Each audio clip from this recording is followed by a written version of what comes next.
Perlas del libro de Mateo. ¿Qué papel dio Jesús a las Escrituras en la tentación? ¿Por qué respondió con un escrito está y no respondió con sus propias palabras, siendo que Él es Dios? Te damos gracias, oh buen Dios, por permitirnos este día meditar en las perlas del capítulo 4 de Mateo. Enséñanos, Señor, tus verdades. ¿Qué perlas tienes encerrado para nosotros en este capítulo? En el nombre de Jesús te lo pedimos. Amén. Buen día, hermanos y hermanas de esperanza. Continuamos con el estudio de las perlas del capítulo o de los capítulos del libro de Mateo. En esta ocasión estamos ingresando al capítulo 4. Este capítulo nos habla en su primera parte sobre la tentación de Jesús y en la segunda parte sobre el inicio del ministerio de Jesús. Entonces Jesús fue llevado por el Espíritu al desierto para ser tentado por el diablo. Este pasaje nos puede resultar un tanto difícil de entender. ¿Cómo es que Jesús es llevado por el Espíritu Santo al desierto para ser tentado? ¿Lo hizo a propósito? Entendamos algunas cosas, algunas verdades. Como les he mencionado anteriormente, cuando hay algunos pasajes difíciles de entender, es bueno recurrir a otros pasajes que son claros. Santiago 1:13 dice: cuando alguno es tentado, no diga que es tentado por parte de Dios. Porque Dios no puede ser tentado por el mal, ni Él tienta a nadie. El Espíritu Santo es Dios, no puede ser tentado. Jesús es Dios encarnado, no puede ser tentado. ¿De acuerdo? Hasta allí debe quedar claro que Dios no puede ser tentado, y también queda claro por lo que dice Santiago que Dios no tienta a nadie. Por otro lado, desde su concepción el Espíritu Santo está presente en la vida de Jesús, desde su concepción. Y cuando es bautizado, recibe en toda su plenitud el Espíritu Santo. ¿Y por qué Jesús necesitaba al Espíritu Santo? ¿Dios necesita de Dios? Leemos nosotros en Hebreos capítulo 4, versículo 15, dice: porque no tenemos un sumo sacerdote que no pueda compadecerse de nuestras debilidades, sino uno que fue tentado en todo según nuestra semejanza, pero sin pecado. Satanás tienta a Jesús porque sabe que debe responder como un ser humano para poder constituirse en nuestro Salvador. Jesús debía vivir como uno de nosotros, ser tentado en todo, resistir a las tentaciones como uno de nosotros, para convertirse en nuestro sumo sacerdote, en nuestro Salvador. Y entonces, ¿qué con que Jesús es llevado al desierto? Por alguna razón Marcos dice para ser tentado por el diablo. Pero cuando nosotros vamos al libro de Hechos, capítulo 13, encontramos nosotros en este libro algo que nos puede ayudar. 13 versículos 1 y 2. En el 2 dice: ministrando estos al Señor y ayunando, dijo el Espíritu Santo: apartadme a Bernabé y a Saulo para la obra a los que le he llamado. Saulo o Pablo y Bernabé debían iniciar su obra misionera. Y lo inician con la conducción del Espíritu Santo y con una jornada de ayuno. El versículo 2 que nos dice, y después de haber ayunado 40 días y 40 noches, tuvo hambre. Jesús, al igual que Saulo y Bernabé, inicia su ministerio con una jornada de ayuno guiado por el Espíritu Santo. ¿Por qué dice Marcos para ser tentado?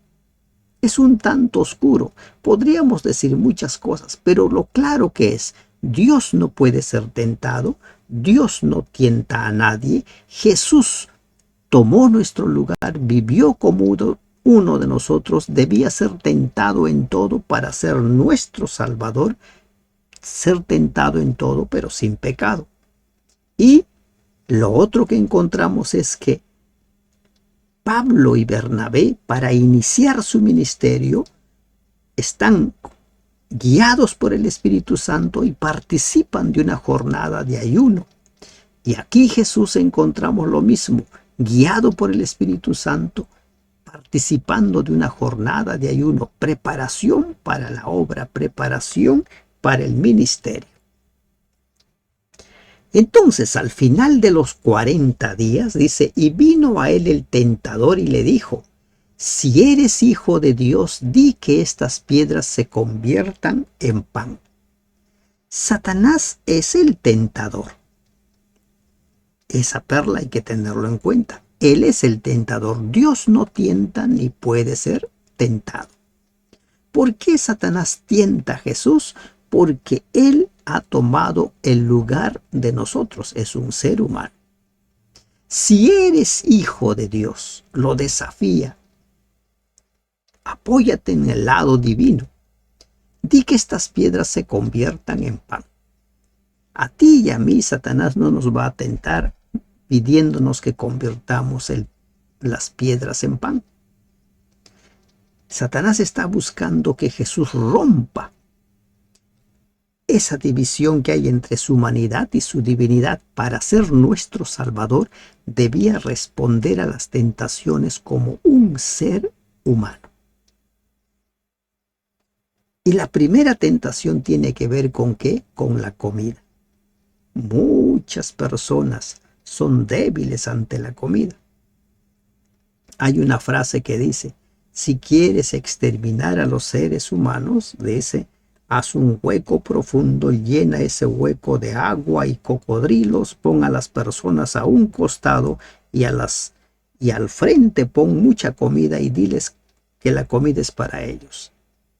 Sin ver el peligro se van a abalanzar la comida y van a morir devorados por los cocodrilos. Lamentablemente mucha gente es así.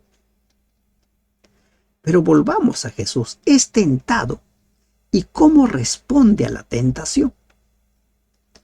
En el versículo 4 nos dice, respondió y dijo, escrito está.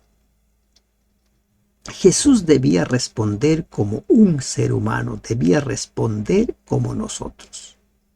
La fe de Cristo en Dios y su conocimiento de la voluntad divina se fundaban en las Sagradas Escrituras. Leemos nosotros en Lucas, capítulo 2, donde dice que desde su niñez Cristo había estudiado con diligencia las Escrituras y las conocía íntimamente. Dice, y Jesús crecía en conocimiento, en gracia con Dios, con los hombres. Crecía en estatura. En esto radicaba el secreto de la fuerza de Jesús para hacer frente a la tentación. Es la fe la que trae la victoria sobre el mundo, dice Juan 5:4. Escrito está. Ese es el ejemplo que nos deja. Responder a las tentaciones con un escrito está. No amparados en que tanto sabemos, que tan fuertes somos, sino escrito está.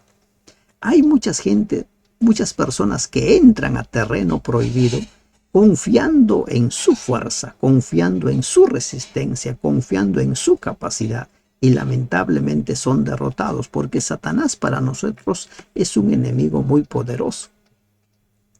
Escrito está, no solo de pan vivirá el hombre, sino de toda palabra que sale de la boca de Dios. Así es como tenemos que responder: escrito está. Y Jesús conocía las Escrituras.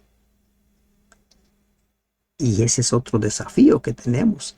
Tenemos que conocer las Escrituras para saber mencionarlas en el momento indicado. Hay muchas discusiones que se generan sobre temas y cada uno va dando su punto de vista, pero no mencionan el escrito está. Si mencionaran el escrito está, esas discusiones terminarían muy pronto. La segunda tentación dice: entonces el diablo le llevó a la santa ciudad y le puso sobre el pináculo del templo. ¿Y qué le dice? Si eres hijo de Dios, échate abajo, porque escrito está: a sus ángeles mandará acerca de ti, y en sus manos te sostendrán, para que no tropieces con tu pie en piedra. Lánzate, échate abajo. Aquí Satanás lo que está haciendo es citando el Salmo 91, 11 y 12, pero tergiversa la Escritura, tergiversa la palabra de Dios, así como lo hizo en el Edén cuando tentó a Eva. Tergiversa las Escrituras. Satanás omite las palabras que dicen que te guarden en todos tus caminos.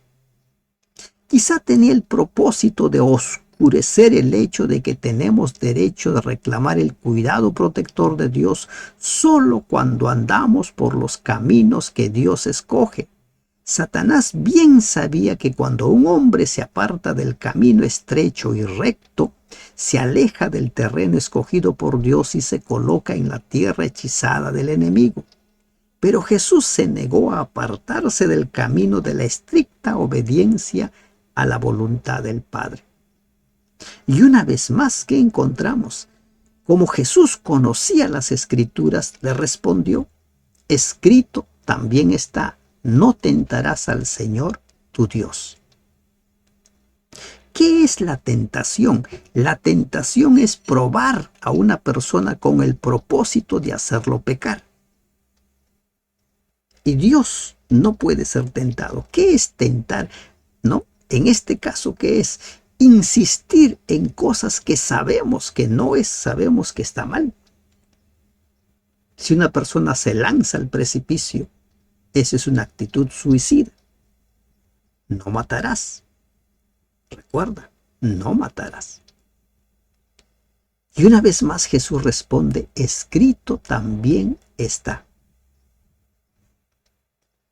Hay que conocer las Escrituras para no ser sorprendido. Satanás utiliza las medias verdades. Recurre con mucha frecuencia a las medias verdades. No tentarás al Señor tu Dios. Si tú sabes que algo está sancionado por la Biblia y dice que no, no lo tientes. Hay personas que insisten, por ejemplo, en consumir carnes de animales considerados inmundos en el libro de Levítico y dicen: orando, el Señor lo limpia. Si Dios ya ha dicho no, ¿para qué insistir? Dios ha hablado acerca de la unión desigual, que no se una un creyente con un no creyente, pero algunos jóvenes, algunas señoritas creen que pueden luchar en contra de lo que Dios ha dicho no. No tentarás al Señor tu Dios. Si Dios ha dicho no, no insistas. En los versículos 8 al 10 encontramos nosotros la tercera tentación. Dice: otra vez le llevó el diablo a un monte muy alto y le mostró todos los reinos del mundo y la gloria de Dios, o la gloria de ellos. Y le dijo: todo esto te daré si postrado me adorares. La tentación de que te voy a dar el poder, te voy a dar el control. No necesitas morir en la cruz para salvar a la humanidad. Simplemente te postras, me adoras y todo es tuyo. Recuerden que Satanás es considerado el príncipe de este mundo. Jesús mismo lo llama así, el príncipe de este mundo. Ahora le muestra todo, todos los reinos. Le dice: te lo voy a entregar, te lo devuelvo. ¿En qué momento Satanás se convierte el príncipe de este mundo? Cuando hace caer en tentación a Adán y a Eva. ¿Qué le responde Jesús? Vete, Satanás, porque escrito está, al Señor tu Dios adorarás y a Él solo servirás.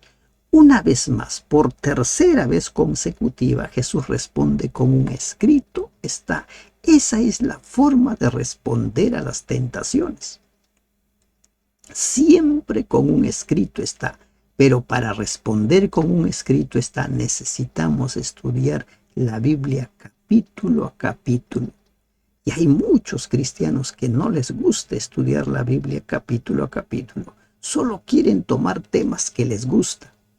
Y ese es un peligro, porque dejamos de lado muchas enseñanzas, muchas verdades. Satanás tentó a Jesús 3 veces. Y eso es lo que Satanás puede hacer contigo. Te puede tentar una y otra vez. Y va a utilizar qué cosas, debilidades tuyas para poder hacerte caer. Pero tú decides ceder o no ceder. Él no decide por ti. Nadie puede culpar a Satanás por sus pecados, porque Satanás lo máximo que puede hacer es tentarte y tú decides. Jesús decidió responder con un escrito está. Jesús decidió seguir su misión. ¿Y qué dice? Al Señor tu Dios adorarás y a Él solo servirás. Ese es el máximo ejemplo que nos da Jesús de la importancia que tienen las Sagradas Escrituras. ¿Y qué está citando? El Antiguo Testamento, no el Nuevo Testamento. Todavía no existía. Y ese es el valor de las Sagradas Escrituras. Quienes consideran que el Antiguo Testamento ya no sirve, están equivocados. Jesús nos deja en claro que las Escrituras son en su conjunto. Toda palabra es inspirada, escribió el apóstol Pablo. Todo. Desde el Génesis hasta el Apocalipsis. Todo es inspirado. Satanás es vencido y como no puede, se aleja. El diablo entonces le dejó. Y he aquí vinieron ángeles y le servían. Los ángeles, como dice la misma palabra de Dios, son espíritus ministradores. Cuando acabaron las tentaciones, Jesús cayó exhausto a tierra. Su rostro tenía la palidez de la muerte. Estaba como moribundo. Dice el libro deseado de todas las gentes. Satanás no pudo derrotar a Jesús. Y ahora los ángeles estuvieron a su servicio. Lo mismo sucede en nuestra experiencia personal. Los ángeles son espíritus ministradores en favor de los seres humanos. Y cuando nosotros rechazamos las tentaciones de Satanás y decidimos ponernos al servicio de Dios, Él está allí. Y por medio de sus ángeles siempre está apoyándonos, sirviéndonos, fortaleciéndonos. ¿Recuerdan la historia de Elías?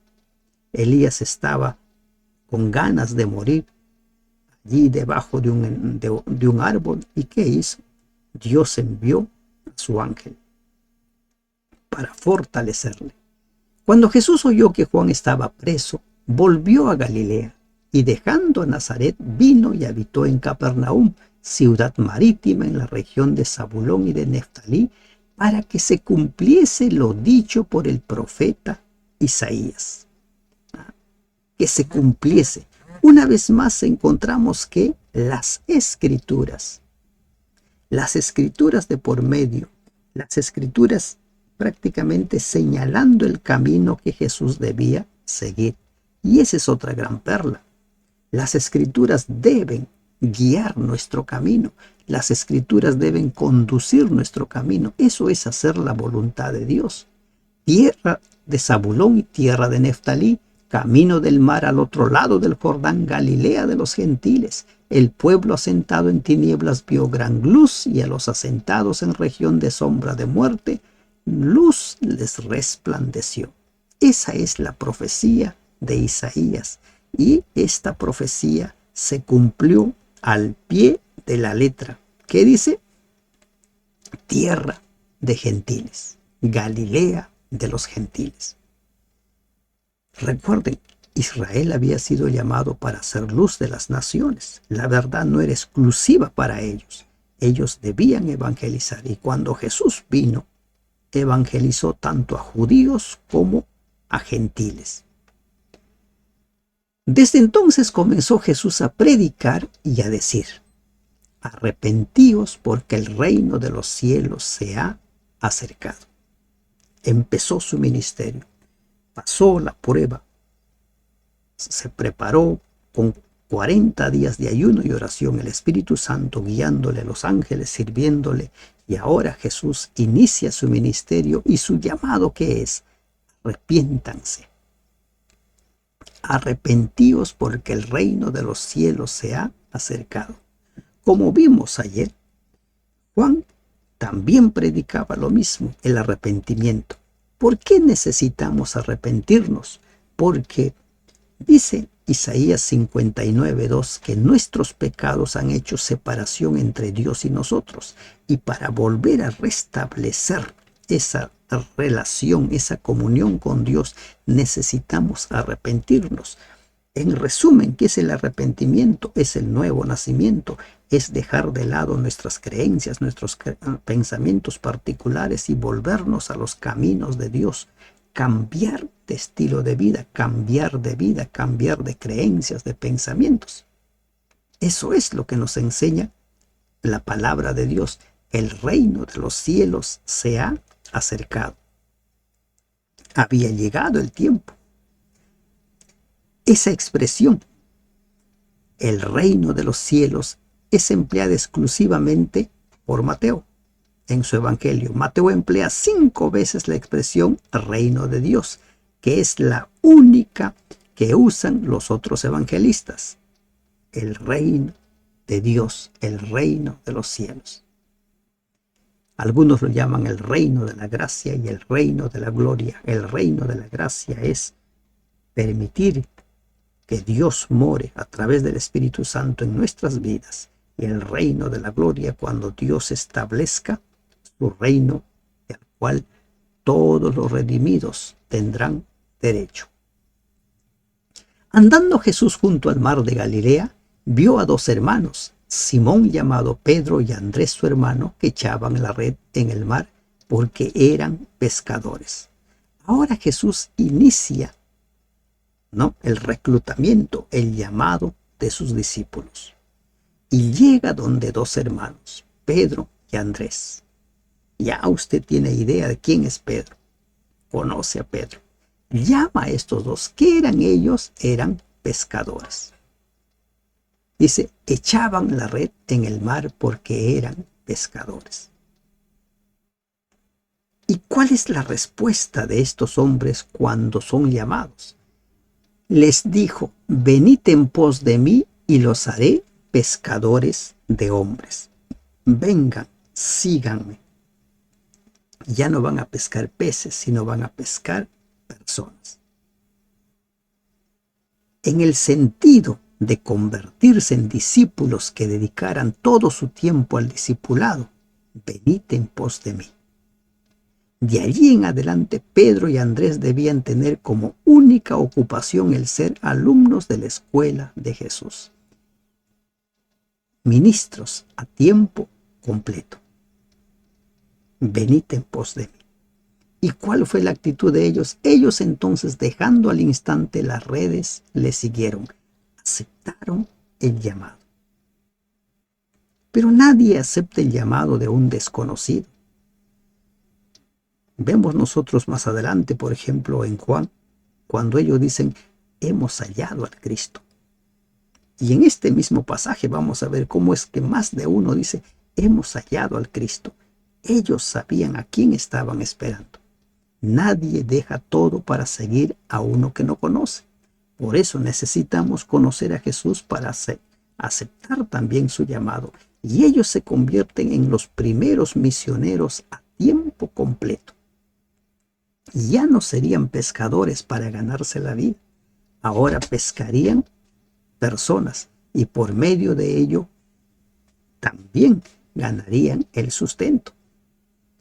Pasando de allí vio a otros dos hermanos, Jacobo, hijo de Zebedeo, y Juan, su hermano, en la barca con Zebedeo, su padre, que remendaban sus redes, y los llamó. Ahora encuentra a otros dos hermanos, Juan y Santiago. Remendaban, también eran pescadores. ¿Y qué dice? Y ellos, dejando al instante la barca y a su padre, le siguieron.